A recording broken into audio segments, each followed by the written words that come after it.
Hello, I'm Michael Hainsworth. The House of Commons reconvenes and a lot has happened between June 20th recess and today. The Liberal government tax cut for middle-income Canadians was introduced, aiming to save a two-income household as much as $800 a year. The Conservatives' opposition leader was re-elected after being parachuted into a friendly riding. And just before MPs went on break, Canada hosted the 51st G7 summit in Alberta, in which the topics of discussion included how to respond to a mercurial White House with seeming little regard for the impact that tariffs have on both sides of the border. So what should the priorities for the fall session be? For perspective, we turn to veteran political reporter Paul Wells. They have to put Canada on a solid track to essentially triple defense or defense-related spending, find new markets, and they have to begin building very ambitious infrastructure projects in the face of environmental concerns, Indigenous communities and their preoccupations, and the sort of petty regional bean counting that is a Canadian national pastime. The task facing the Carney government is essentially impossible. And the C.D. Howe Institute's Director of Policy Engagement, Colin Busby. We need a fall budget that presents a clear picture for where things are at and a clear plan for the medium term that is communicable to the Canadian public and to people who purchase Canadian debt that we're on a good path. And we need some substantial progress on major infrastructure projects. Paul and Colin, join us now. Thank you for joining us. Thanks, Michael. Hi. The Liberals framed their middle-class tax cut as a lifeline for Canadians feeling the pinch of inflation.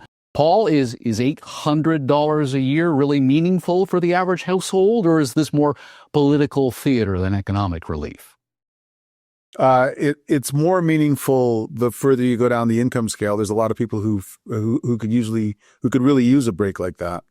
But the bigger challenge facing the government is responding to tariffs, responding to the decline in investment that comes from those tariffs, seeking new markets elsewhere.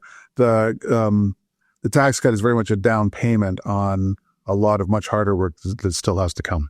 The tax break, it's always nice to put money in people's pockets, but looking forward, what really the concerning aspect of it really is how it's going to fit into the federal government's fiscal picture. And, it's just a sort of another piece that results in a lower revenue situation for the federal government when it seems that the expenditure side of the ledger just sort of keeps increasing and increasing over and over. And, looking forward, the demands on the federal government, particularly when it comes to things like defense spending. But there are other things as well that the federal government, in particular this party, has promised to deliver, where it kind of paints this really kind of uncertain picture, and it kind of adds to this backdrop of fiscal uncertainty as we approach the fall sitting of government and actually the fall budget, where really we're going to get to better sense and a better understanding of sort of where things are at, which we don't know so far because there wasn't a spring budget. Well, to your point, the government has spent the last 6 weeks or so in budget consultations. What does this document need to address and how? Well, I think there's a lot of uncertainty around the fall budget. And I think there's uncertainty for a number of things. One, we don't know where we stand with respect to the revenue situation, the spending situation, not just with respect to this year, but really over the medium term. And so there's a tremendous amount of uncertainty around the whole situation. But also there's questions with respect to how the federal government plans to revise its operating versus capital expenses. So it says it's going to divide the budget up into sort of operating and capital expenses, and its commitment is to balance the operating side of the ledger.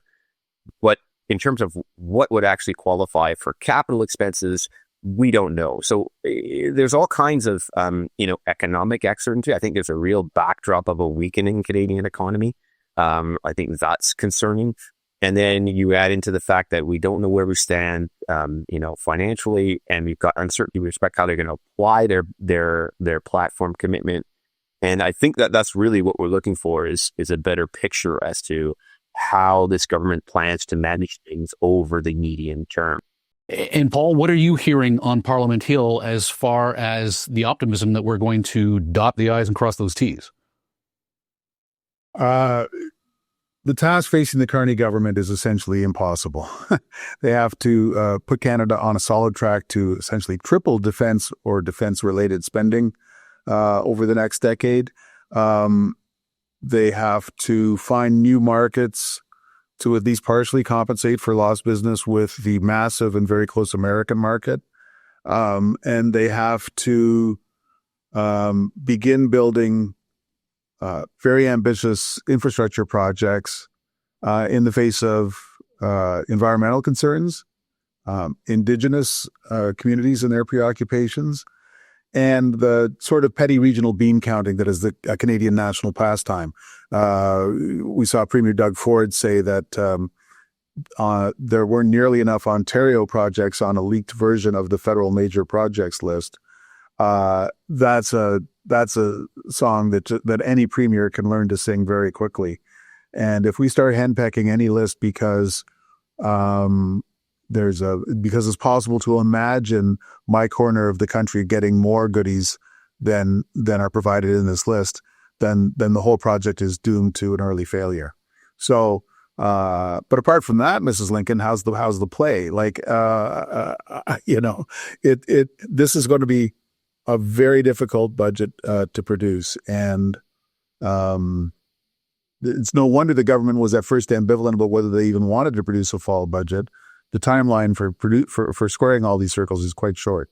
So then, Colin, from a policy perspective, how do you weigh short-term political gains with piecemeal handing things out, or the long-term need of fiscal discipline in an era of rising interest costs on government debt? It's the sort of squaring the circle here is also rendered a bit more complex by the fact that the federal government has committed itself to a spending review, and it's like 1/3 of the total amount of money we spend. So that's and I think that's the core of it, is they've really limited the spending review to such a small aspect of the overall federal spend that it draws into question sort of this medium term picture, which is really what I mean as an analyst, what I want to get a look at to get an understanding if we really are on a good path, because limiting things and more or less excluding transfers to provinces, excluding transfers to individuals from the review process for federal spending. I just see that as a too short-sighted aspect, I think, of the reviews, particularly in light of the spending obligations that are on the horizon. I mean, if they were to sort of fully complete the spending review, according to what they would like to do in terms of finding this sort of 15% savings by 2028, 2029, that in of itself still wouldn't cover the additional increases in defense spending that we're expecting over the next decade. So there's a lot of work to be done. And I think that it's fair to, we're going to be looking for seriousness, and we're going to be looking for seriousness in the numbers and a real credibility to it. And the challenge for them is to make that speak and to make that happen in the fall budget while balancing all their numerous commitments. You think, Paul, they can find $22 billion by the end of 2029? I think they certainly could. I mean, there's a lot of showcase programs from earlier that from the Trudeau government, which have not proven their effectiveness and that we could maybe do without. I expect the government will soon start to lean fairly heavily on the fact that by debt to GDP, Canada actually does work fairly well against other countries. And they'll start to say that means that we've got room to be a little bit more Italian or Japanese in our debt to GDP disposition. Different people are going to mark them more or less harshly against that. It sounds like a handy excuse. I honestly think that, the year that the United States decides that it's going to pick Canada on its list of enemies is a pretty good year to cut the government a little bit slack on the fiscal front. This is a very severe challenge that the government is facing. I think the government would do well to say, again, in stark contrast to the Trudeau government, that the first thing that comes out of their mouth is not perfect, that their first attempt at addressing these things is only a first attempt. It's a first draft, and that the announcement is not the result. The programs will be tested against results. They'll be refined over time. They'll be discarded if they're not satisfactory, and that new solutions will be tested as they come up with them. that sort of provisional and iterative approach to these challenges, I think fits the way Canadians have been living their own lives over the last half decade and would be welcomed, rather than the stupid spectacle of a government claiming to have been right the first time every time. Let's talk about spectacle. The Conservatives re-elected their leader over the summer. Have the Conservatives learned anything from Pierre Poilievre's loss in Ottawa that they'll apply to the fall session? Well, that's a good question. That's a question that a lot of Conservatives are asking themselves, whether their leader has learned anything. I mean, you could make a case that Pierre Poilievre was unlucky, that he faced a perfect storm. The only thing that could have gotten Trudeau out of office was a revolt from his own finance minister. The only leader who could have looked like an improvement over Trudeau was this guy Carney, and so on. And so that all Poilievre has to do is run the same play next time, and voter fatigue with the Carney Liberals will do the rest. I mean, it sounds plausible, and it may even be true. But to the extent that Carney looks like an adult compared not only to Poilievre but to Trudeau, and that Canadians prefer that kind of behavior to the sloganeering and hectoring that has characterized too much of our politics over the last decade, then that's a lesson that Poilievre seems reluctant to learn and apply. On the day that we're recording this, he put out a press release where he talked about ending the Liberal job crisis, the Liberal crime crisis, the Liberal healthcare crisis, and I don't know what else. As though the only thing happening in the world was that Mark Carney was the new prime minister. I think to a lot of Canadians that reads as a utter failure to read the room, and we'll see over time whether Poilievre is right to assume that he doesn't need to read the room more closely. Well, Colin, read the room for us as well. What does the Institute need to see outside of verbing the noun? There's a tremendous amount of stuff that the federal government can and arguably should do with respect to, putting the country on a better path. I mean, I think I do see some of the opportunities in Bill C5 and in the major infrastructure projects bill as, the key economic plank for this government going forward. And, really it's about unlocking it, right? It's about unlocking it. So it's about, what projects make the list and why? Is there a really good set of economic criteria surrounding that list? And is it, does it logical? Does it make sense? And then, two, it's where are we at with respect to Indigenous consultation and consultation with the provinces? Because the other aspect, of course, of this was that, the Prime Minister did say that the provinces would have, the right essentially to veto a project in progress or a project nominated, which kind of goes against a little bit of what the spirit of it is. But I think really three, which is where the rubber is going to hit the road in addition to all those other things, but it's that, what is going to be the role of, the public and private sector in these projects, or what is the potential role for the private sector in some of the infrastructure projects that, could potentially make it there. So things like transmission lines, things like, pipelines, even for that matter. Ports, I wouldn't be surprised if those are some of the sort of the early things on the list that get pushed forward because of the very, very strong case as to why the federal government should be the main, charge and funder for those projects. But with respect to pipelines, with respect to, transmission lines, what is the right role for the private sector? How do we get them involved and how do we get them on board that? And it's not only just an important policy question, but it has political weight, political emphasis too. So getting that right is one of the tricky things that we can do, or that this government essentially has to resolve.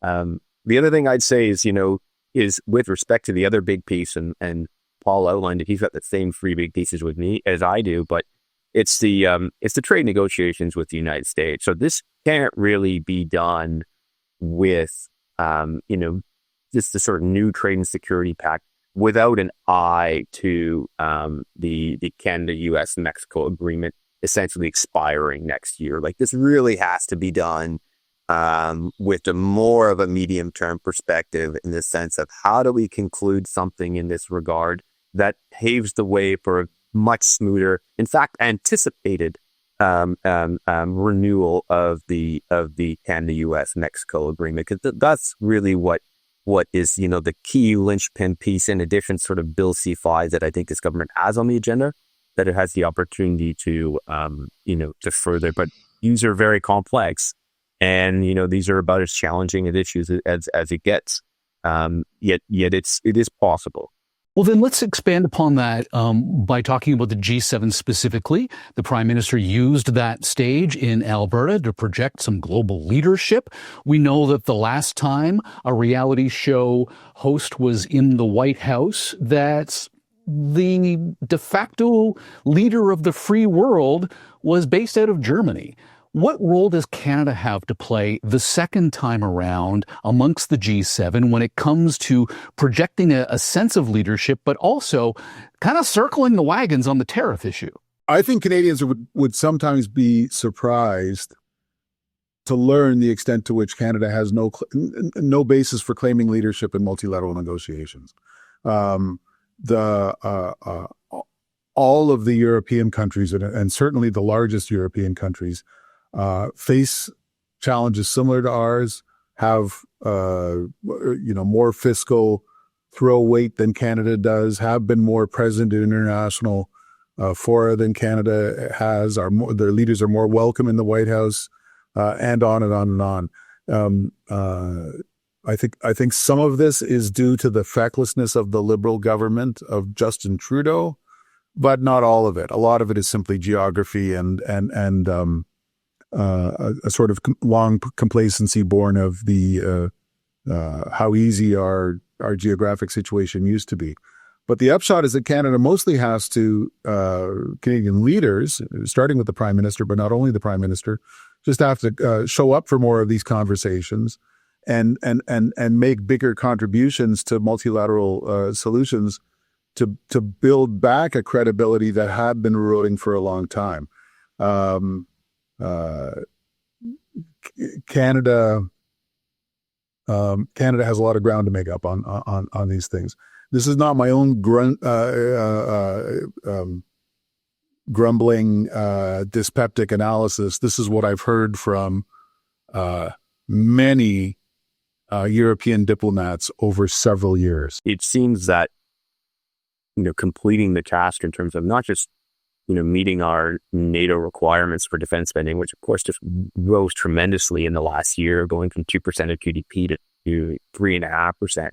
But I think doing so in a way that provides the Canadian military with the capabilities to be an important member of that community and our allied community, I think is really the overarching key, even more so sometimes than the exact amount of money that we spend.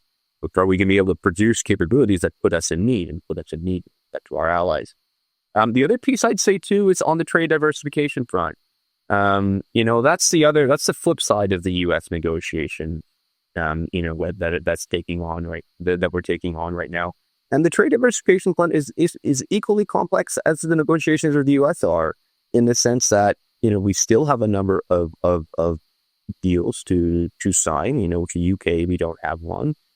We'd like to get into ASIN, but we also have protectionist policy that are blocking us from getting into these trade deals and from completing them. Where we're having other countries walk away from the table because of our supply management sector, and they're not willing to want to negotiate these things. So in and of itself, if trade diversification is going to be the key piece that this government has raised, and frankly that a lot of people have raised as being a critical aspect of advancing and leading Canada's reliance from the U.S. in the future, we have to be able to not just negotiate these deals, but also sort of shift our supply, shift our infrastructure away to allow increased trade flows to happen. And that in and of itself is a big task. So if you were advising the government on priorities for the session, what one policy file deserves to rise to the top of the agenda? It's clearly going to be negotiations with the United States, and negotiations with the United States in a way that alleviates the concerns that a number of Canadian businesses have right now, and frankly, the questions that they're asking themselves, which is this the future permanent way things are going to be, this tariff world, or is this going to be a short-term, temporary thing? And they're asking themselves these questions because they're not sure where their future investments are going to go. And so that's a really critical piece for the federal government to nail that. Paul, Parliament has a way of getting distracted by wedge issues. What's the risk that noise drowns out the signal? It's probably lower than it usually is because the signal is so important. This is not another random 6 or 8 month period during which people can pick up their mood if they're bored by a little infighting. Canadians are watching this Parliament closely, and they will be judging the various parties by seriousness. And I have a feeling that the parties are actually quite aware of this. So with both parties staking claims to be the champion of the middle class, how should Canadians judge which policies truly move the needle? Canadians will judge the different parties by their various lights, as they did in the last election. I mean, last election was a near tie by popular vote. And so despite a big boost in the Conservative vote, the Liberal vote matched it. We're now 3 or 4 elections deep in near ties by popular vote. And I wouldn't presume that Canadians are going to affect a new unanimity in how they view these things. They're going to stay divided. We need a fall budget that presents a clear picture for where things are at and a clear plan for the medium term that is communicable to the Canadian public and to people who purchase Canadian debt that we're on a good path.